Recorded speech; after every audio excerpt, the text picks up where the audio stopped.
성도님들이 신앙생활을 해가면서 저에게 가장 많이 질문하는 공통된 이야기가 하나 있다면 하나님의 주권과 관련된 질문을 참 많이 받습니다. 그 내용은 이런 것입니다. 하나님이 정해놓으신 길이 있는지, 내가 만약 그 길을 가지 않는다면 내가 하나님 뜻에 어긋나게 되는 것인지, 하나님께 이미 내가 무엇을 선택하실지를 알고 계실지, 그렇다면 결국 내가 무엇하든지 정해놓은 결과에 이를 수밖에 없게 되는지, 혹은 잘못된 길을 가게 되면 어떤 잘못된 결과를 당하게 되는지, 이러한 유의 질문이 하나님의 주권과 관련된 질문이라고 할 수 있습니다.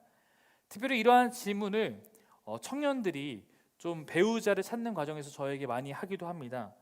내가 누구를 만나야 하는지, 내 주변에 A와 B 자매가 있고 혹은 A와 B 형제가 있는데 그 중에 하나님의 뜻이 맞는 사람이 정해져 있는 것인지, 만약 내가 하나님 뜻과 다른 사람을 선택하게 되면 내 삶은 망하게 되는지, 하나님이 이미 내가 누구와 결정될 수밖에 없게 이미 결정을 지어 놓으신 건지, 이런 유의 질문을 하게 될 때도 있습니다.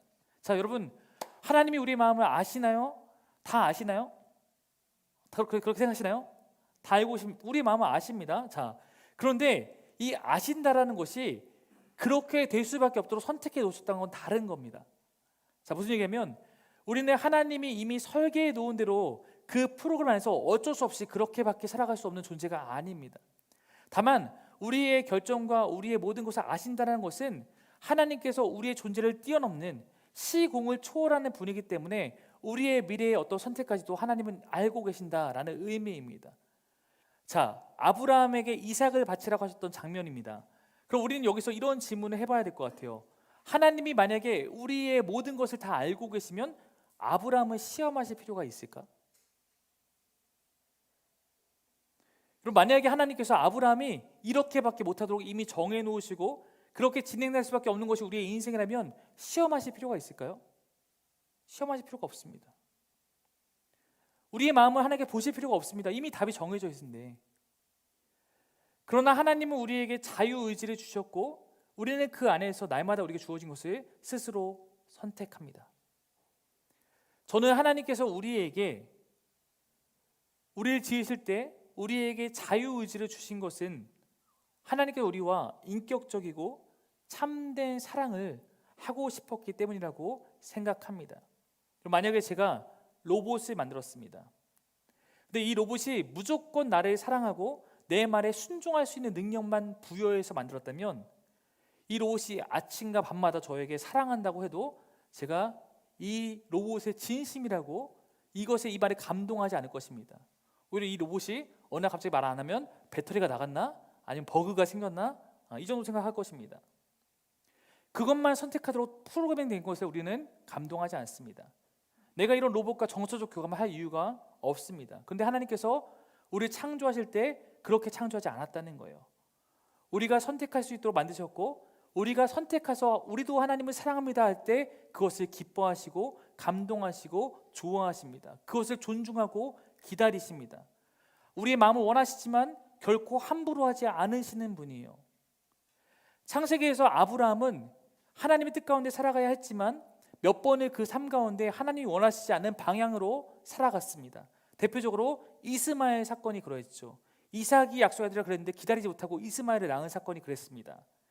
그러므로 이제 이삭을 주신 후에 창세기 22장에서 하나님은 아브라함의 마음이 이제는 어떤가 시험해 보시는 것입니다. 아브라함이 이제는 정말 하나님을 완전하게 믿는지 확인하고 싶으신 것입니다. 그렇게 만약에 작동될 수밖에 없다면 아브라함이 이스마엘을 낳았을 리도 없고 아브라함이 그런 상태라면 하나님이 시험하실 이유도 없는 거죠. 아브라함의 선택은 철저하게 아브라함의 몫입니다. 하나님은 그 선택을 보고 계십니다. 그런데 이 아브라함이 이삭을 바치죠. 바치는 장면에 나오는 이야기가 무엇입니까? 하나님께서 이미 이삭 대신에 다른 재물을 준비해 두셨다는 것입니다. 여기서 우리가 이게 두 가지가 나오고요. 인간에게 자유의지가 있고 선택할 수 있지만 하나님은 인간의 선택에 따라서 그 미래의 일들에 대해서 미리 준비하시는 분입니다. 하나님께 주신 미션은 이삭을 제물로 드리라는 것이었지만 아브라함이 순종했고 그 순종의 제사를 하나님은 받으셨고 진짜 제사를 위해서 또한 동물을 주님이 예비해 두신 것입니다. 그것을 보면서 아브라함이 뭐라고 고백합니까? 여호와 이레라고 고백합니다.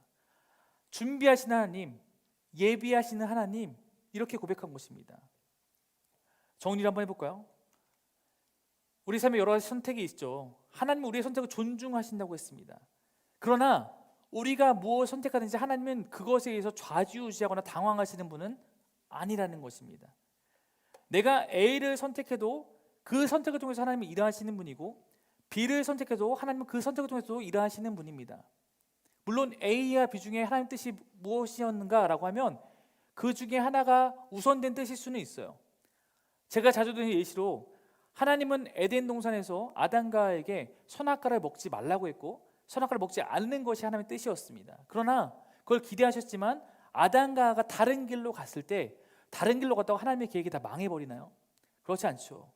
하나님은 예수 그리스도를 통해서 인류를 구원할 길을 곧장 준비하시고 그것을 말씀하십니다.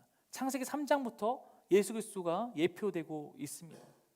우리의 삶에도 하나님이 원하시는 길이 있을 수 있어요. 그러나 내가 그것을 따라가지 못했을 때 하나님은 다른 그 길에서도 또 길을 내시는 분입니다. 그리고 저는 우리의 삶에 언제나 A냐 B냐 선택의 길이 있을 수 있고 그 중에 하나님이 보다 원하시는 길이 분명히 있을 수도 있습니다.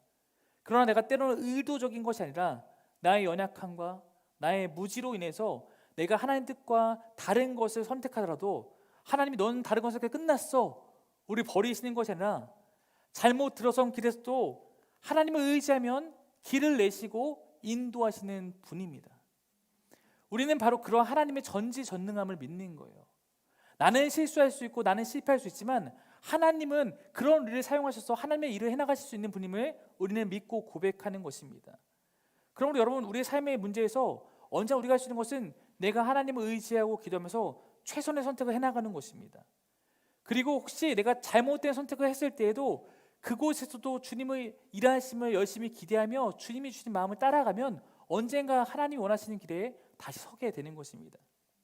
내 실수와 실패조차도 주님 안에서 때로는 새로운 일을 행하시는 주님의 방법이 됩니다. 그것이 우리가 믿는 하나님인 줄 믿습니다.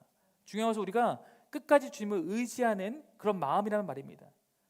제가 지금 설교의 절반 정도를 이 부분에 대해서 설명하는 데 사용한 것은 우리가 사사기를 읽을 때 이 성경이 말하고자 하는 바를 명확하게 알고 잘 따라가기 위해서입니다.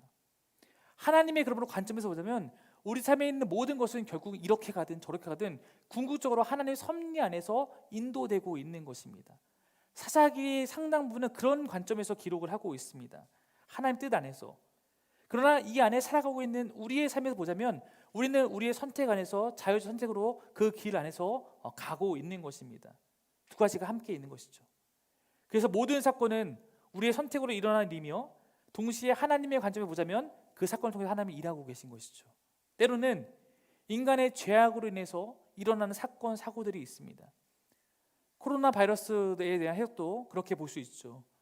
코로나 바이러스는 인간이 무분별한 자연 파괴와 동물의 영역들에 대해서 보존 없이 침범을 말미암아 그들 가운데 묶여있던 바이러스들이 인간 세계로 넘어온 것이라고 볼 수 있다면 인간의 잘못이라고 볼 수 있습니다. 그러나 그것도 하나님이 다스리고 계신 세상 안에서 일어난 일이죠. 그러므로 하나님이 주도하신 사건은 아니지만 하나님은 그 사건을 통해서 일하시고 깨닫게 하시고 새로운 길을 내실 수 있는 분입니다. 아마 이 사건이 사사기에 기록되었다면 저는 이렇게 기록되었을 것 같습니다. 하나님이 인간을 깨우치기 위해서 코로나를 보내셨다. 사사기는 이런 식으로 지금 관점을 다루고 있는 것입니다.